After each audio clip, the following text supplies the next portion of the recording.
Sveiki. Šiandieną pratęsime Platelių apylinkės saugotojų analizę. Pereitą kartą kalbėjome apie eilę saugotojų, tai kalbėjome apie laumę. Va štai jinai žvelgia į mus visą jo formą. Taipogi mes kalbėjome apie Budą. Va štai jisai, kuris sėdi ant sosto. Na ir aš kalbėjau, kad šiandieną parodysiu Budą Amitabhą kitoje formoje, nes laumė jinai, kaip matote, va šitoje vietoje, šiek tiek padidinsiu, galvoja apie Budą Amitabhą. Va šičia yra Buda Amitabha. Va čia yra jo galva, rankos taip įdomiai nueinančios į apačią ir nektaro indas. Na ir viena koja tarsi atsispaudžia lotose. Ir aš tą progą parodysiu jums.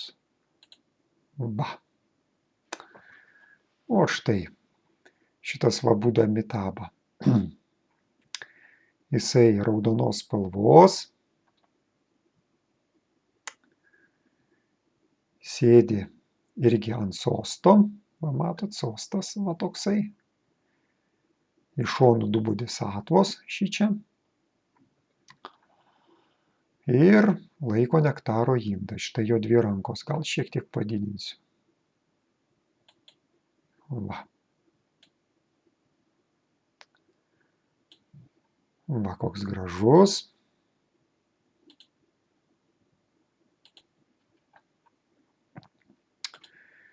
Ir va štai labai gražiai matosi nektaro indas. Pilnas nektaro. Čia jisai sėdi meditatyvioje formoje. Meditacijos mudra, va šitai rankos, kai sudėtos, taip yra meditacijos mudra. Ir mes matome nuoje formoje irgi va štai taip, irgi rankos tarsi iš šonus, va taip, nusileidusios. Ir vieną iš kojų, va šitą koją matome, kairėje koją. Taip jinai labiau taip tarsi blauzda, galima sakyti, matome ją, Amitabhos. Na ir va matote šitą vietą, tai yra užniša. Va šitą vietą tokia, pakilėjimas. Užniša rodo nušvitimo, užniša yra nušvitimo simbolis. Vat Budas visada paišo su užniša. Tai reiškia su tuo nušvitimo simboliu. Jeigu yra be užnišos, tai automatiškai tai gali būti kažkoks medituotojas. Ir netgi vat, užnišos paslėptos yra netgi bodhisattvose. Va čia iš šonų irgi yra. Parodysiu aš jums taip pat bodhisattvas, biškį sumažinsiu. Va, čia šone. Va, nu, gal padidinsiu. Va, labiau irgi. Matot, irgi va šičia į viršų eina tokios kaip karūnos. Čia užslėptos užnišos. Va, čia yra Vajrapani, o čia yra Avalokiteshvara dvirankis. Tai va. Taip, dabar grįžtame prie formos. Na ir gali kilti klausimas, dėl ko šičia, pavyzdžiui, Buda yra be užnišos. Buda Amitabha. Todėl, kad čia yra protė, atspindys, ką laumė galvoja. O va, kur visa tokia problemėlė yra. O kai jau yra išorėje, natūraliai, va matote, va šičia yra užniša. Va šičia yra užniša. Koks tai Buda, aš negaliu pasakyti. Čia jau reikia daugiau patyrinėti, jau būti vietoje, koks tai Buda, ar jisai čia yra Buda Šakyamūnis, ar čia yra gal Dipankara Buda, gal Kanakamūnis. Na, įvairių, nes iš viso tų Budų tai gali būti ir daugiau. Mes istorinį Budą žinome kaip Šakyamūnį, kuris pasirodė prieš kaip sakant, prieš Kristų. Va taip va. O prieš milijonus metų buvo Dipankaramų Buda. Ir šventraščiuose apie juos irgi yra aprašyta. Ir jos simboliai irgi yra, ir reikia juos irgi patyrinėti, kad galėčiau aš taip labiau pasakyti. Reikia būti prie vietos. Dabar einame toliau. Va štai yra sostas. Taip. Sostas ne šiaip sau. Sostas yra dar vienas saugotojas, tai yra gyvūnas. Va, matote irgi su tokiu pakilėjimu, su tokiu užniša. Va, matote, tai yra bodhisattva, kurisai savo nugarą palaiko Buda. Buda palaiko irgi gyvūnas. Nu, kiekvienas galite pasakyti, gal jūs kažkas tai pasakysite, koks tai gyvūnas yra. Va. Na ir įdomu šičia, kad iš to sosto išeina upelis. O štai va šitas upelis Šilinė. Ir mes panagrinėsime dar kitas formas. Va, taip pat aš pakreipsiu. Ir ką jūs matote? Nu, gal biškį. Va taip va. Ir ką jūs matote? Jūs matote turbūt, va matote, šičia antakis, nosis, burna ir smakriukas. Taip, sakyčiau, pagyvenusi moteris. Nu, jau jai apie kokią 70, taip, va matote. Ir va šitas upelis, jisai prateka pro akį. Dabar žiūrėkite toliau. Šita moteris, jinai turi dar vieną formą. Va čia irgi yra, jau čia yra tarsi kaip plaukų kuokštas, kakta, nosis ir burna. Nu, paskui pereina į smakrą.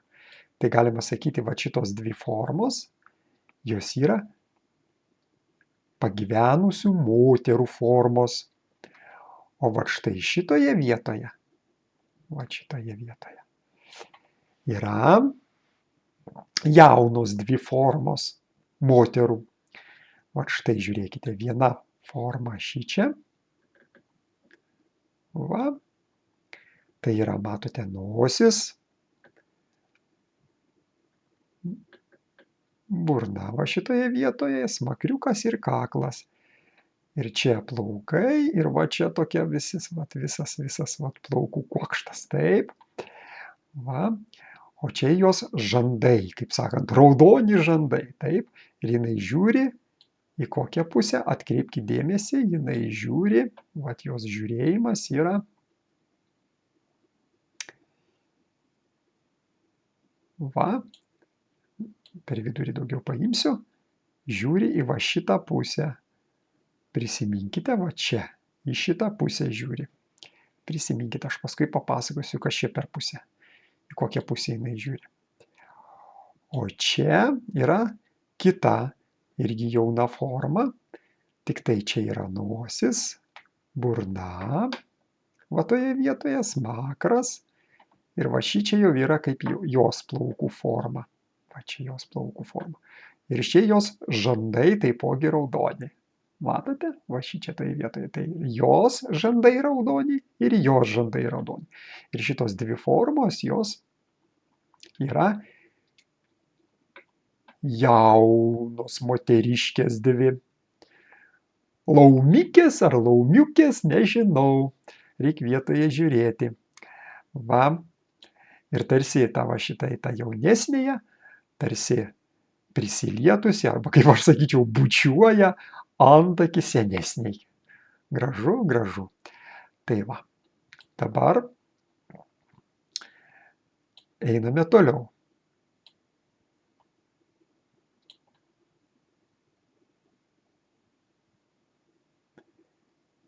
Ir tos jaunosios formos pasmakrys yra,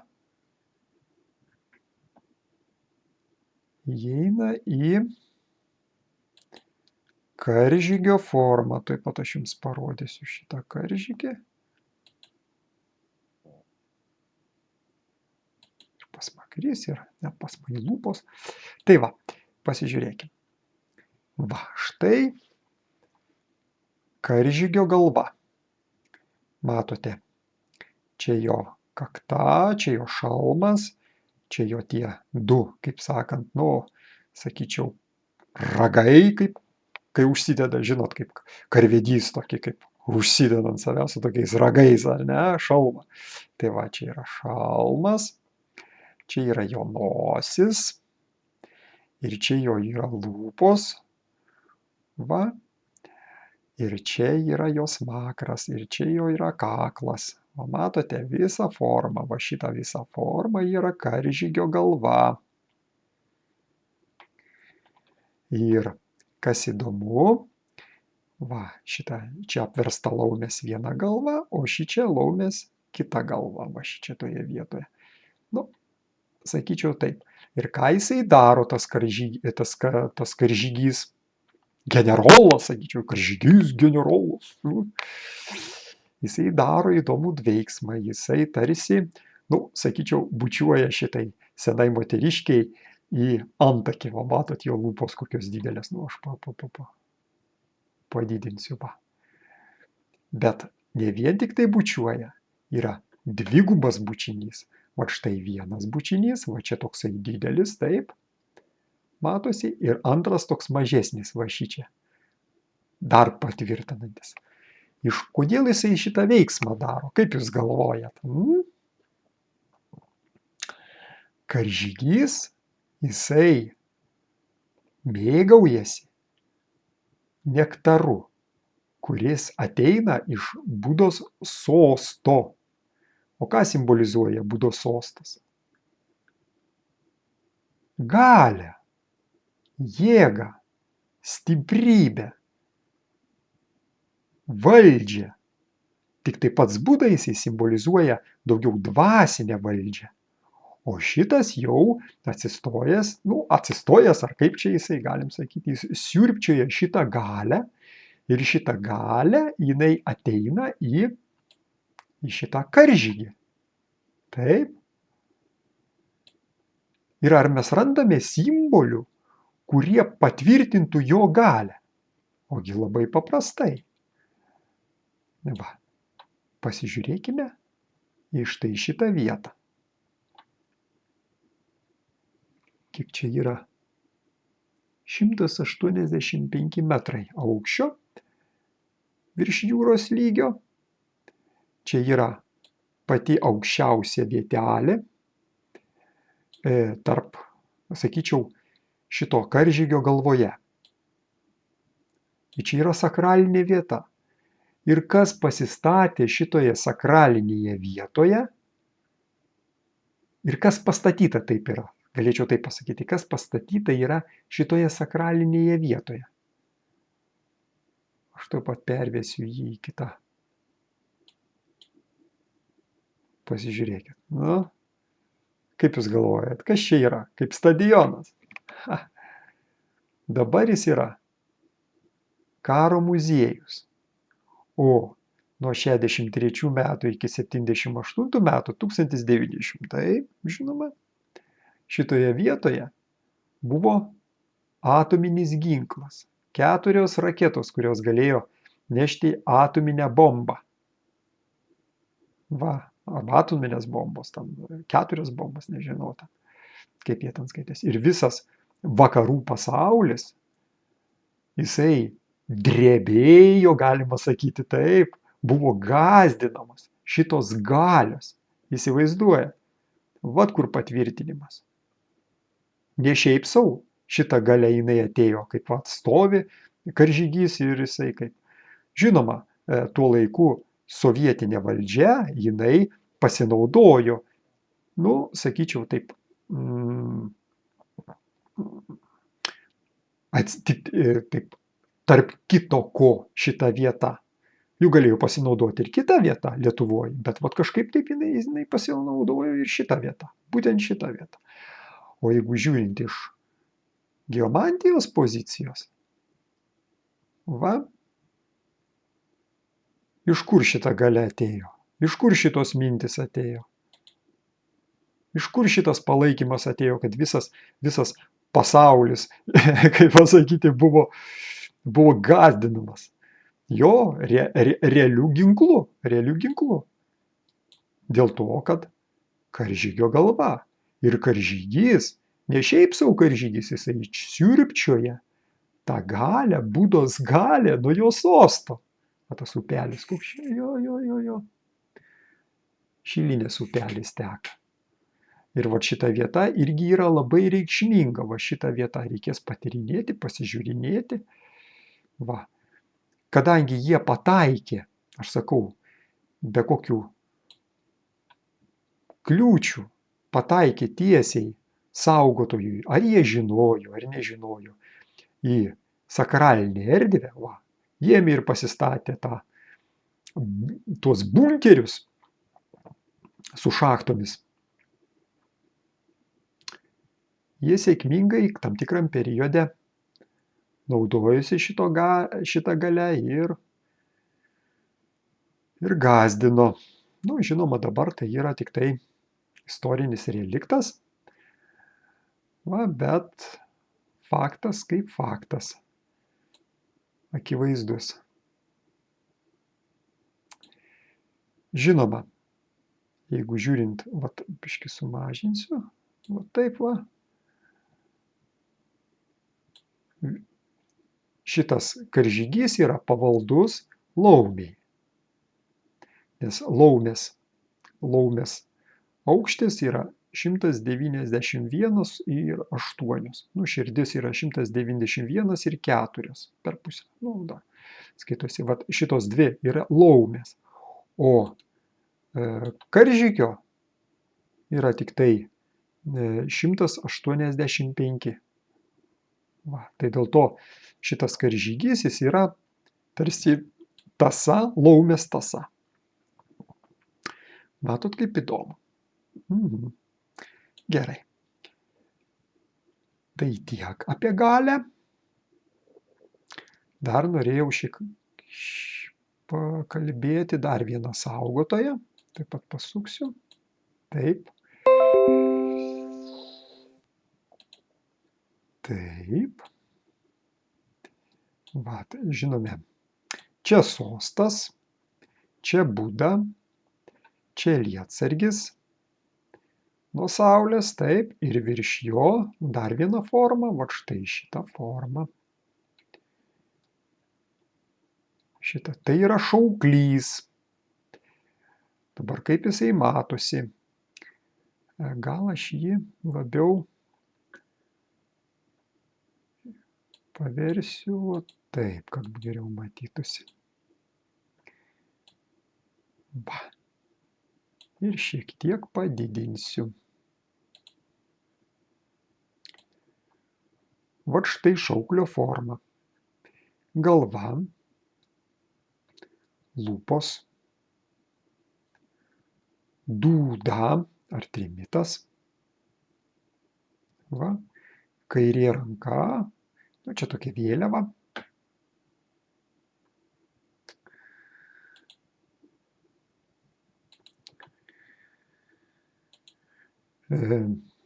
Trimitas, nu, čia jo kaklas, va čia rankos, tarsi, taip va. Čia kita ranka, o čia jo kūnas. Ir jisai yra šauklys. Jis trimituoja, tu. Matot? Skelbia žodį kažkokį tai. Skelbia žinią, gerą žinią. Va. Irgi yra 190,4. Tai jisai yra šiek tiek aukštesnis už karžygį mūsų, va, bet žemesnis už laumę. Nu, šita vieta. O kaip įdomu. Ir šitas trimitėlis 185, tarsi, va matote. Dėl ko jis trimitas, o ne kriauklė. Aš irgi taip iš pat pradžių galvojau, nors dar prie vietos reikės pasižiūrėti. Jisai turi va čia tokį kaip, va čia toje vietoje kaip rankina jam. Va, o čia tokia kaip skylė yra už ko pakabinti. Va, o čia jau kaip trimitėlis toksai. Va taip va. Tai todėl sutraktaravau kaip trimitas, nors gali būti ir kaip kriauklė. Na, kaip pasižiūrėsi. Ir sakau, čia tokia plati jo, tarsi tarsi būtų kaip su vėliava šitoje vietoje, tarsi vėliava. Va čia jo ranka, žinoma, ateina ir čia trimitas, va, čia tarsi vėliava, va tokia, va, šitoje vietoje. Ta ranka jinai įsilieja į tą vėliavą. Nu, kaip trimitė, žinote, yra, vis prisimenam, yra trimitas ir ant jo vėliava pakabinta ir tenais tam tikri ženklai ir taip toliau, bet jau vietoje reikia žiūrėti visą tą reikalą. Nu ir jis skelbė žinią. O ir per tą žinią, galim sakyti, eina Paplatėlės gatvė. O kokia vat yra. Kurie salantai, plateliai, alsėdžiai kelias. Va, jisai ir parodo mums. Tarsi per patį centrą. O taip praeina. O kelias tai tarsi kaip irgi žinią išnešioja, ir paštą išvežioja, ir prekes išvežioja, taip, galima taip pasakyti. Tai va, dar viena forma. Tai va. Tai šiam kartui tiek. Gero patyrinėjimo ir sėkmės visiems.